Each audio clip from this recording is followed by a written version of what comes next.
At yun mga kagulong, may another customer po tayo rito. Isang version 2 na Aerox mga kagulong. 1 year pa lang po ang Aerox na ito mga kagulong. May concern po ang ating customer dito sa kanyang nilagay sa gulong. Ang buksan po namin, ito po ang bumungad sa amin ng ating customer. Yung tire sealant niya mga kagulong, kumapit na po sa kanyang mags. At talagang nakakadismaya pa ganito ang iyong mags na makikita. Halos bago pa po ang motor ng ating customer, fresh pa po yan. 1 taon pa lamang po. Kita niyo naman po sa kanyang tire sealant ay binulok na po ang kanyang mags. Inangat na po lahat ng pintura at nagkaroon po siya ng bukbok or yung tinatawag natin na kalawang ng mga alloy. Ayan po oh, pati yung gilid po ng kanyang mags ay wala na.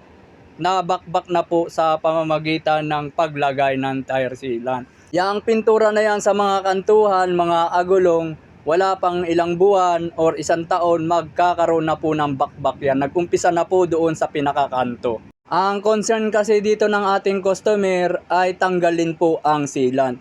Bakit nga po pinatanggal ng ating customer ang kanyang tire sealant dito sa kanyang mags? Ang rason niya po, pag binibitawan niya po ang motor niya, nagwiwigil po or may vibration. Yan po ang epekto ng ating tire sealant sa gulong. Nawawalan po ng 0-0 balance. At ang isa pa niyang epekto, inaangat niya po ang pintura ng ating mags. Kung mapapansin nyo, yung mga kantuhan ng kanyang mags ay wala na pong pintura.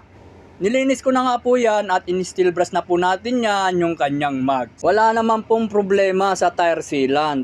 Kung ikaw hindi ka aware doon sa balance tsaka doon sa iyong mags ay okay po yan.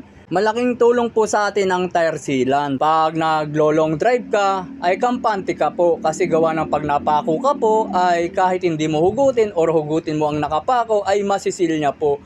Ang epekto lang po talaga ng ating tire sealant, yan nga po, sisirain yung barbula, sisirain yung mags mo, pati na rin po ang balance mo. Kaya po, pinatanggal ng ating customer ito. Yan ang concern niya sa kanyang motor. Pag nagbibitaw po ang customer natin sa kanyang motor, ay may bawi or nagwiwigil, walang balance.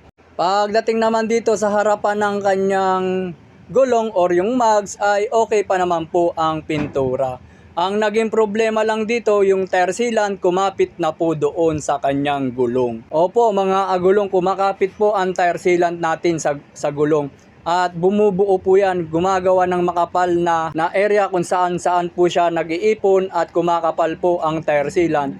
Ayan po ang naging sanhi ng hindi pagka-balance ng kanyang andar. At ito pa mga agulong bago ilabas sa merkado ang mga gulong na yan, binabalance po ng ng market ng kumpanya na gumagawa niyaan. Binabalance pa po yan para lang yung 0-0 balance ng andar ng ating gulong ay wala pong wiggle. Tapos maglalagay po tayo ng tire sealant, mawawalan po siya ng balance dahil po nag-iipon-ipon po yan sa gulong or minsan nagiging buo-buo po ang tire sealant na nagkukos ng hindi magandang balance. Harap at likod po yan mga agulong pinatanggalan ng tire sealant ng ating customer. Hindi po tayo naninira ng produkto, nasa sa inyo po yan kung gagamit kayo. Ito nga po ang motor ng ating customer, Aerox version 2, napakakinis pa po niyan, 1 year pa lang. Shoutout sa iyo sir.